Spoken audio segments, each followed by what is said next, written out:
everybody. In today's video, I'm going to be showing you a Panda Express design, very similar to some other. I did a McDonald's and a Taco Bell like meal design where it's got a drink and an entree and a side or something just to go along with it, a whole little selection of food from a particular fast food franchise, whereas this one is going to be Panda Express. I did the little takeout box in a live video on making templates about a month ago. So if you are interested in that video where I really go in depth on how to make a template and this particular design, I will put a link to it in the description box below. As far as March's live class, for anybody that follows along with them, it's going to be a week like this month. So instead of being on the third Thursday, it's going to be on the fourth Thursday, just because the third Thursday happens to be St. Patrick's Day and I have some other conflicts going on. So we're going to just push it back a week. I hope that that isn't too much of an inconvenience for anybody, but I thought I would mention it just in case. If you are new to my live classes, I will put a link to my email address in the description box below. Send me an email and then I can get you some advanced information on the classes, what that month's topic is going to be, any media that might be required, that sort of thing. So if you're interested, definitely send me an email. Otherwise, I hope you guys love this little Panda Express design. I think it is really adorable, and it's a restaurant that even though we don't have locally, I wish we did because I really do love their food. So I hope you guys love it, and I will see you guys next time. Bye! So we're going to begin this with an overlay of just a milky white acrylic. If you've never used a milky white, there's a lot of companies that have them for sale. Personally, I just take my favorite clear and my favorite white acrylic and mix them at about a 50-50 ratio, and it works out beautifully. The one thing I like about doing that is I personally love Koopa's structure acrylics. They're cover pink, they're clear, and they're white. Their triptych powders I'm a little bit not as in love with, but those particular powders, I just think they sculpt beautifully. So if I can use those to make the perfect milky white to what I want, that works out just great. So now on a little piece of scratch paper, we're going to be drawing a template. Again, if you want to know more information on making those templates and even this whole sculpting process and assembly of our little takeout box, please go check out the template making class. Like I said, I'll put a link to it in the description box below. There's a lot of information in there that if you've never made a template, you may find very helpful as far as how to just break down an image to, see what you need to see to make that template, see how many sides you need, and just get the shapes in the right place and in the right shapes. So, like I said, it's in the description box. If you hadn't watched it, I would recommend it. Otherwise, for this video, after we've got that, we're going to be making 4 of those trapezoidian shapes that are going to be the sides of our takeout box. So we've got the first one, and then we're going to make the other ones, and then we also have to make the bottom of the box, the square bottom, and then the 4 flaps that close on the top. So we're going to make that little square bottom next, and then after you have that done, you may want to switch to a smaller brush to sculpt the flaps that go on top. Maybe, maybe not. It depends. If you're using a very large brush, I say very large, but anything over, say, a 10 or even a 10. I usually do most of my sculpting with a number 8, but if you are using something bigger, I would recommend switching to a 3D sculpting brush or just a smaller brush in general. I know there's some companies that do make a size 6. If you have one of those, that would probably be about the perfect brush for sculpting these little bits. Otherwise, my 8 does work, and for the last one, I am going to be switching to the 6, to the 3D sculpting brush, just because that little hook shape that holds the box closed when it is closed, it would be a little not impossible to sculpt with my number 8, but just not as easy to sculpt with it. Then once you have all of these pieces done, if you want to, you can go ahead and file them gently on the sides, just with any kind of a hand file. I am going to do that just a little bit. I'm not going to do it too much. They're very thin, and so if you overfile them, you do run the risk of having them crack or break on you. So if you are going to file them, just be cautious about it. The file that I'm using is a coarse grit. It actually doesn't even say what grit it is. I would guess it's around a 150, which is a very, very coarse grit file. So I was really gentle when I was filing these so that I didn't snap, crackle, pop them.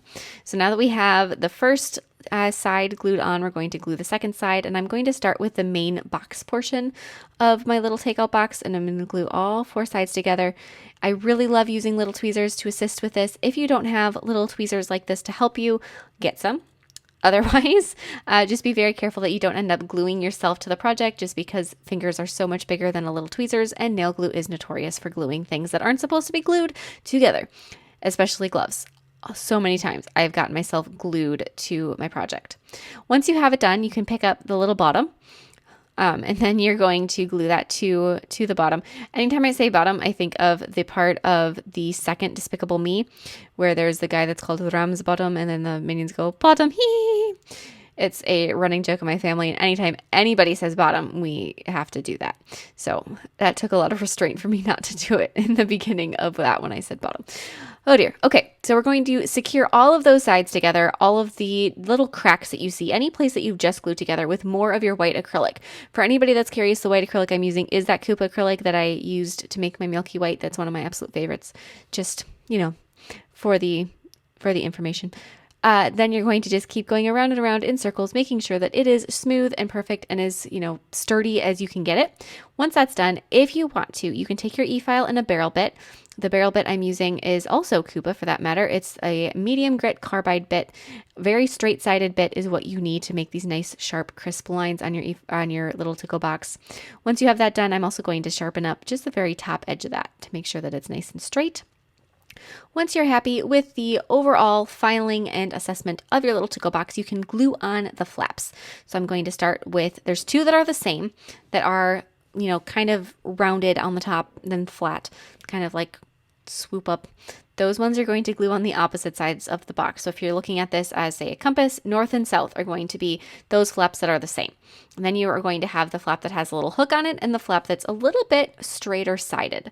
So those are the ones, if you were to fold this up, those first two sides, north and south, you'd fold in first, and then you would fold in the one without the hook, and then you'd fold in the one with the hook, and you tuck it into a little slot in the not hooked flap, and it'd hold it closed. So you want to make sure that you get these flaps glued onto the right spots so that hypothetically, if this were a real to-go box and you were going to close it up, you could. So we've got that last one that we're going to glue in place. Just hold it there for a second till the glue grabs. Once that's done, you're going to go back to your acrylic and we're going to just smooth out those little places that have been glued together, just like we did with the rest of the box. Anytime you're making something like this, know that it's going to be kind of a process. It's going to take a little bit of time and that you have to go into that knowing that one of the times or anytime when I have, a certain amount of time to make anything and I know that I have to get something done, it doesn't go well. I always have issues. I break something, I drop something, I miscalculate. Whenever you're making a project, especially if it's something that's new to you, a new technique, a new image, a new anything, allot yourself plenty of time, even excessive, make sure it's excessive time so that if it doesn't go right, you don't feel stressed to finish. Like you know that you've got extra time so that it'll go quicker anyways. Once you have that done, you can set your little to-go box to the side and we're going to be making our chicken. We're going to be doing orange chicken. So I'm going to set down beads of a beige color acrylic, light brown, and I'm going to just sort of press them into random, slightly rounded shapes. They don't have to be circular, but you don't want them to be sharp looking, and just kind of press them out. They do not have to be any sort of specific shape at all. Like I said before, random. Just set down your beads of acrylic, make some smaller, make some bigger. And then as you're working on them, once the acrylic starts to turn matte and sort of in a Play-Doh consistency, then you can start just pressing on it in all directions and it'll sort of do the work for you. Just kind of mess with it a little bit. And then once you're done and you have enough pieces of your chicken, then you can set those to the side. And I'm going to make a set of chopsticks. Same color acrylic, more out of just coincidence. We're going to be sculpting our chopsticks together. So I'm going to make long, skinny section of our chopstick color. And then I'm going to take a craft knife, dip it into some clear powder, and cut them in half. That way they're the same width, they're the same length, and they're the same thickness, and you only have to really do it once. It makes it so much quicker than trying to do two separately. Around a straw, we're going to be sculpting our drink cup. So I'm going to be just sculpting around in a circle with white acrylic, making it the height that I want it to be. Most drink cups are not don't have parallel sides. They flare at the top so that when they're in a big old stack, they can nest together and they kind of just sit and they don't take up as much space. So we're going to do the same thing. We're going to make it wider at the top, narrower at the base. So when you're going through and you're sculpting this, obviously the straw is the same length all the way down, but you do want it to have that flare. So we're going to thicken up the top edge of our cup and then just sort of bring it down and smooth it down into the bottom. If you look at this, it's going to be very thick at the top of the cup, and you will see that when you look into the cup. Don't worry about that yet. We will take care of it. Once that's been cured and you can slide it off the straw, then you're going to just grab a little bit more of your white acrylic and fill in the bottom of your to-go cup. Just set a bead of that white acrylic on a nail form backing and then set your cup on top. After that's done and it's all cured and your cup is sculpted, you're going to grab a narrow bit e-file. This is an under the nail cleaner bit for anybody that, you want to try to look up that type of a bit. It's called an under the nail cleaner bit. And you're going to go through and you're going to just carve away the inside of the cup until you have a nice thin edge. It doesn't have to be perfect all the way down because you won't see all the way into the cup, but you do want that edge to have a nice smooth shape. You're going to sculpt some ice cubes, clear acrylic, nail form backing, sculpt a rectangle, does not have to be perfect, and then you're going to cut it into little rectangle or square shapes with your craft knife dipped in clear acrylic. And then the last thing we're going to be sculpting to finish off this whole thing is we're going to be making our fortune cookie. I'm going to sculpt a half circle on a nail form backing, press it out. Once it's going to be, dry enough or cured enough that it'll hold its shape, you're going to roll it up on itself, forming sort of a cone, and then you're going to bend it. So I'm going to actually use my fingers for this. I don't typically like to use my fingers with wet acrylic, gloved or not, but desperate times call for desperate measures. So there's the first half of our fortune cookie, and then we're going to repeat the process for the second side. It doesn't have to be perfect. You can even just make fortune cookie crumbs and use this color of acrylic and make a little shrapnel, and that would be fine too. It doesn't even have to be this particular shape. This part is probably the most delicate of the whole design just because the shape is a little bit funky and you're working with acrylic that may or may not want to cooperate with you. But once you get it down, it'll be fine. So if you don't want to sculpt this, like I said, just make chunks and nobody would know. Whenever I break a fortune cookie, I usually end up shattering the thing. So now we've got our nail. We're going to just set the tables. We're going to set the cup on, attach it with clear acrylic. Next thing I'm going to attach is going to be the to-go box. If you wanted to paint these before attaching them to the nail, you may find that to be the easier route. I kind of like to have everything set up so I can paint them just all at once. I like the way it looks to have them assembled first. My personal process, however it works for you, obviously, is the way, and you just might find it easier to get into the tough little corners if it's not pre-assembled. I'm going to attach my fortune cookie with the two pieces not right next to each other so I have room to add my fortune in between them. And then with some red acrylic paint, I'm going to paint both the outside of the cup and the outside of the to-go box with that bright red. If you wanted to, you could have sculpted these with red acrylic and then painted the parts that are going to show with white, but both the cup and the to-go box are going to have a red exterior and a white interior. Personally, I find it easier to make something that's white-red than something that's red-white, but whatever products work for you are fine. So then we're going to just be applying that thin coat of red paint.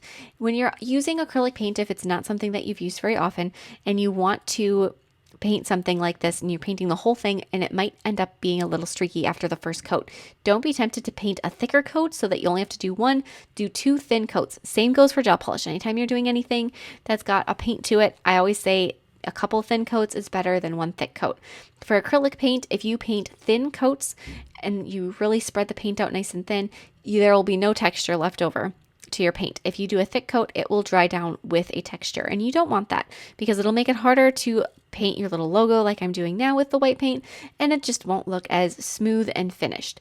If you do it with a thick coat, not only will it take longer to dry and it'll have a texture, but it might not have a smooth color coverage. It might look darker in some places and lighter in some places.